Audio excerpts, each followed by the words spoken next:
Hi everyone, welcome to the Python Argument Clinic, and this is a workshop for people who are new to coding. It's part of a series we're doing where you can come along and try some workshops for yourself, where a lot of our tutors will be on hand to help, and you can generally give a go at coding if it's your first time or if you're trying to learn some advanced problems and just make coding a bit better. So, to begin with, this lecture will mainly talk about the fundamentals, a very elementary approach to what computing is and what you can do and why things save and variables and all about different data, processing and storing, just generally what is computing. So just a forewarning, if you do have some computing experience or programming, then this probably won't be for you. But if you're completely new, you're in the right place, okay? So to begin, we would start everywhere by just looking at the definition of a computer. You can see there, what I've done is I've Googled just what is computer, and the definition it's given me is an electronic device for storing and processing data. And that first part is the most interesting to me there. There's a few other things about binary, but I wouldn't worry about that. The part to concern yourself with is processing and storing data. And that's fundamentally what computers do. But what do we mean by data, storing and processing? We'll have a look. Maybe we'll lead by an example. So first of all, we'll go with a calculator. Think about it, a calculator is a very simple device that you put some data in, you process it, which is one of the forms of data, and it comes out as something else. So a great first example is you put in some instructions. All of those on the left there you can see are instructions that have just popped up. We've got 30 and 5, two numbers, and that would be one type of data. Then we've got an instruction, which is another form of data. And it's processed by the calculator or the computer, and it puts out another data value. So you can see just from that initial response that it's almost like a black box. You put in some data, it processes it in some way based on what you've told it to do, it'll give you out something else. Similarly, you can also use the answer button, which takes your previous answer, and again another instruction taking away 10, and it'll give out 25, and maybe just a note there is that the ANS value, it must have to store that. So in ANS it'll have your previous calculation and you can use that at any time. So by the end of this we'll hopefully have some understanding of how these processes are done by the calculator, how it knows what to do and what you're telling it, and also how it stores the value and answer and what memory features you have of the computer or calculator to do that. Okay. So another example about how I got into computing actually. I was starting a placement at Scottish Power Energy Networks, just an engineering company really. And I thought it was going to be like super cool. There was going to be so many experiments and lots of electricity, high voltage stuff. No, I was an intern, so I was doing spreadsheets. So pretty quickly I discovered that I was copying and pasting, and it got pretty boring after a couple of months. And then luckily, Catherine, who was the only software engineer in the department, came back. She was a genius computer scientist, had gone to university and done a PhD, and she was like, hey, do you want to see something super cool that will help you? And she wrote about 4 lines of code, which were just copy everything in column 1 on the left there and paste it into column 2. And to me this looked like the Matrix. I had no idea what was happening. But she hit enter, and it did everything I could do in about 2 seconds, or it did everything I could do in about 2 months in about 2 seconds there, and ever since I was hooked on computers, and that's when I came to university. And so really, as again, you can see that it really is just a really quick way of processing simple data. That's ideally what we use computers for, and again, we can store data. I'm sure you've all used Excel spreadsheets, and that's where you store things. But it's really quite powerful in that it can do a lot of the work for you, and a lot of processing power that humans don't have in certain ways. And a final example here is this is Margaret Hamilton. She actually wrote the space flight software for the Apollo missions, as well as all the safety software that was on board. That next to her there, all the piles of books, is actually the code she wrote by hand.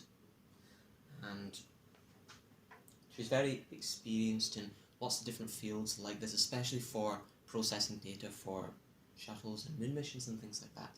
You can see that it must have things such as the flight path have to be taken into account. It has to store values such as positions of astrological bodies, and also a lot of processing data, especially with flight paths, collision courses, warning systems. All of it has to be taken into consideration. That's a much potentially more impactful use for coding, especially, and computers as well.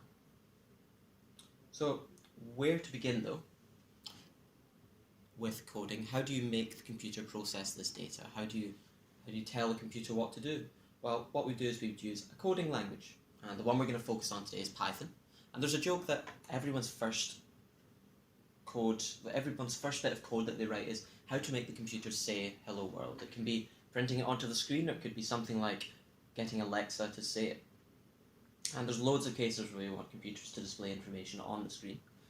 Alexa and Siri both use that function with audio, and computers just give you words out, just like on this PowerPoint today. There'll be a bit of code saying print this onto the screen because someone's typed it. And how do we get the computer to do that exactly? We use Python. What you can see in the bottom left there is you can see the print hello world. And you would type that into the computer and tell it you were running the Python code and saying, right, I'm talking in Python here, and you would type that line in and press enter, and it would just print out hello world.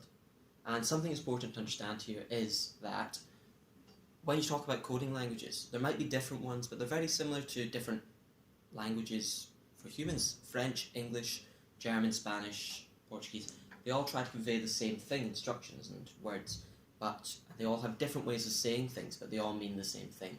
So for example, the Python language for print hello world we had there. In Java, which is just another programming language at this point, that is the exact same line of code that does the exact same function as this line of code. The only difference is you're telling the computer that you're running Java or Python. It'll understand both, and they do the exact same thing. And again, there are many more programming languages such as C, which again, that printf in the brackets hello world is just another format for writing that same print hello world instruction. But how does the computer know what to do? Surely it doesn't actually understand this English term. Well, no, it doesn't. So what we do is computers understand ones and zeros. They're fundamentally machines which have electrical circuits inside them going on, off, 1, 0, true, false, okay, or yes or no. And largely what happens is the computer just continues on one path until you give it a 1, a yes, or a true value, all the same value, and it diverges off on that other path, and then it stays on that path until you give it another value, like another 1, and it verges off again when you tell it to. And again, it's really just these 1, 0, these switches that tell it what to do, and fundamentally we build that up very slowly and eventually get to situations where we can convert that down, as we're about to show you here, from our language, which is the English, and we put it through something called a compiler, which essentially takes what you want to do in the human language, or the Python language, and it converts it into ones and zeros, which the computer understands. And a lot of work has gone into compilers, really. They're very complex, but all you need to know for now is that it'll convert what you've typed in Python into ones and zeros the computer understands, and then you can run it that way, and the computer understands what to do. Why bother? What's the point? Why can't we just program computers to understand the print hello world function? Well, it's quite simple. It would take a lot more effort for the computer to do that, whereas humans are very good at reading almost English. Like you can see here, they're very, very bad at reading ones and zeros, but a computer is very good at reading ones and zeros because it's built using that small circuitry which is ideal for true or false values like these ones or zeros. That's really why we have these compilers in the middle, to make it easier for both sides, both sets of processors, humans and computers. So that was a bit on how we process data. We've got our coding language Python, and you get instructions such as print hello world. There's a lot more which you can do. We'll explore a little bit about that later. And really all it is using a familiar English instruction about how to do something that you want to do in the computer, and then it's converted down for you with a compiler, which is really simple, and it's converted to ones and zeros. Right? And you'll be able, when you go and do the workshops on Tuesday afternoon, you'll see a lot of these sort of functions, and they all derive down to that same kind of, tell me what you want to do with the data, using that function, the print function, and then the data inside it, which was hello world. And the second part here is, how do we actually store that data in the computer? You can see here we've got a load of boxes, and that's how you can think of as memory, just empty boxes that the computer stores values in. We're going to look at how it retrieves those values once it's stored them and how it uses them again. If you just imagine a computer has 3 boxes at the moment, 3 boxes for memory that it can store values in. We use a concept known as variables.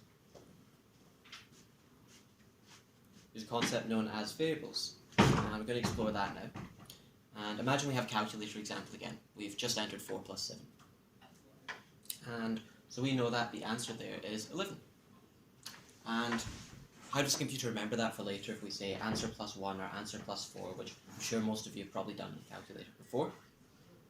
Well, it simply finds a free box in memory, the next free box from the left, and it puts 11 in the box, and then it adds the answer label, just ans, and from then on, if you try and use the ans button on the calculator, the computer goes, oh, hold on, I have a label that says ans in the memory somewhere, I'll go to that box, it's got 11 in it, that's what they mean when they say answer.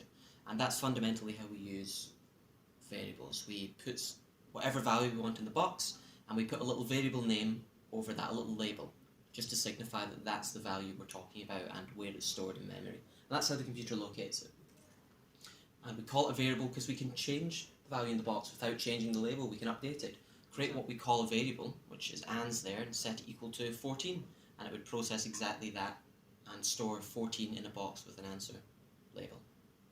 And what if we did in Python a equals 5, which is the syntax for Python, how we would type that out? Well, that creates a variable called 5. It stores 5 in a box, free box of memory, and it puts it with a label a.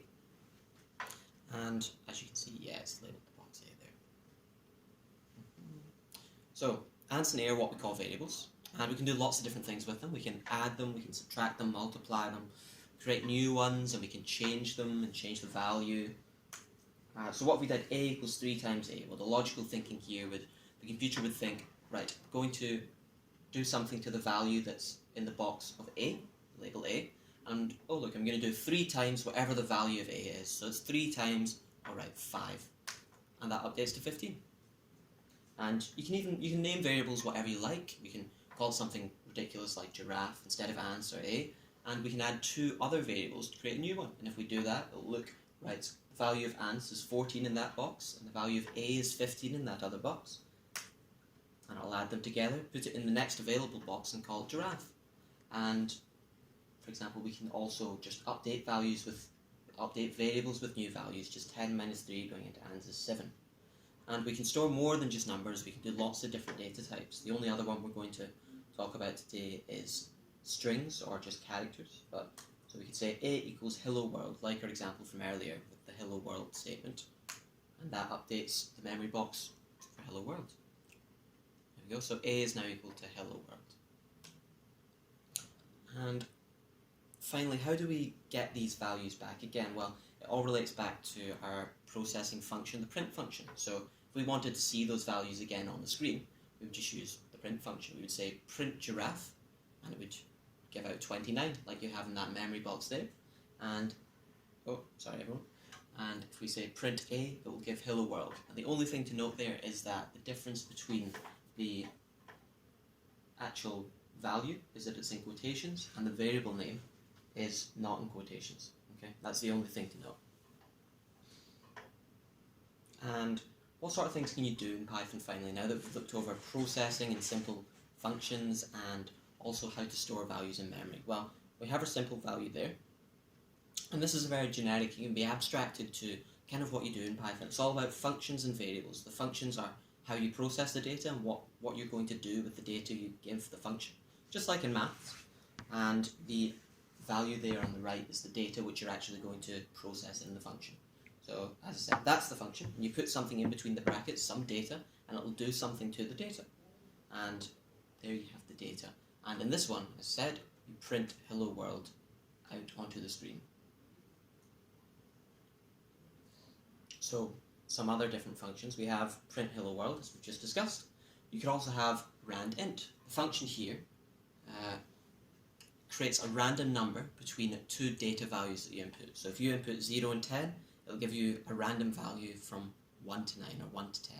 And you could put any other data values in there. You could say 1 to 100, 1 to 73, 1 to 1000, it can be anything. But the function will stay the same, it's just the data that's passed is different. And you get way more advanced functions for machine learning and other topics, and this is very generalized, but there are things out there which do this sort of thing. For example, the function is learn, and it means the data inside it is stock market data for October 2019. And it would learn all about that data, and it would figure out some patterns and stuff and things like that. And then you can predict stock market data for November 2019. And if you can figure out how to build a function like this, then That's really what we're trying to do, trying to build functions and ways to process data, because that's all we're really doing.